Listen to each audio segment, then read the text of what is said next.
Planting update, August edition. I haven't really shown anything with the trees the last couple, I don't know, for a while, because the trees have already fruited and lost their fruit, and we're just watering them, keep them alive through the rest of the summer. The pear tree, with all of the rust on it, still does have some good fruit that's still not quite ready, but you can see what this rust is doing.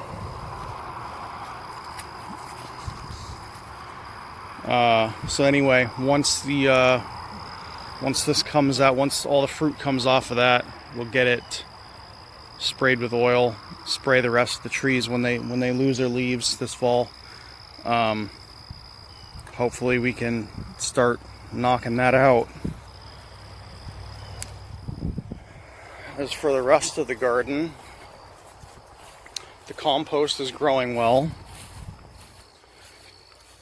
The random tomatoes that we have that showed up are growing. I think I've gotten, I don't know, maybe 5 tomatoes off of them. Little tiny guys.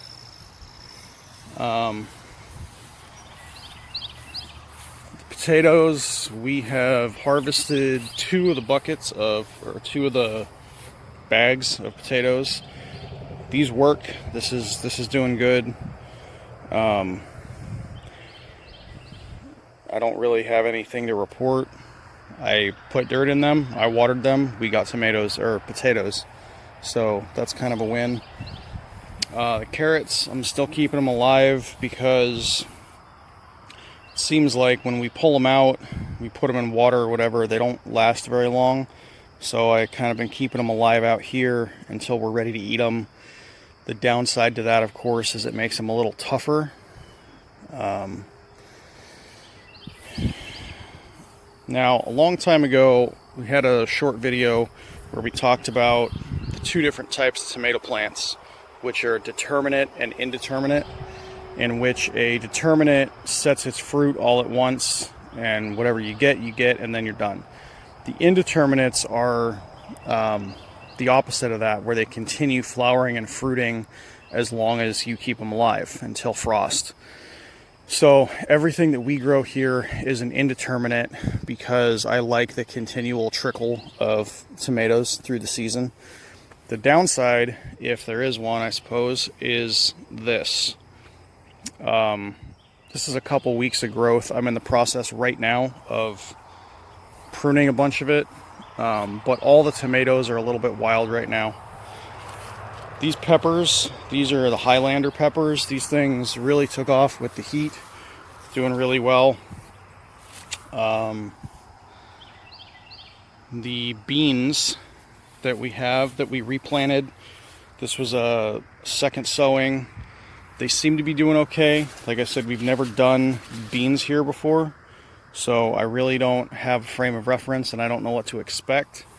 But there's a total of 4 plants or 5 plants in there. And again, they're doing really well. I haven't seen any fruit, but we're still not to that point yet, so we'll keep doing that. We have our giant companion planting marigolds. This is the Cherokee Purple, one of them. This is the first year that we did Cherokee Purples, and we did get a few tomatoes off of them, but I don't really feel like we got the same volume that we get from the Mountain Magics or some of the smaller tomatoes. But that being said, this year our harvest was low everywhere.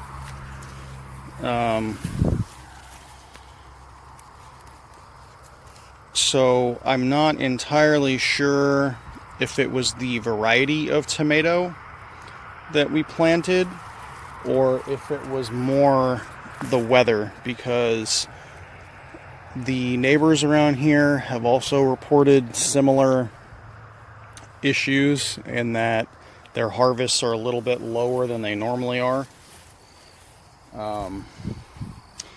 I'm kind of going to chalk it up to weather. I'm not going to worry too much about it.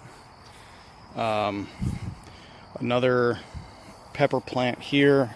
This is all companion planting.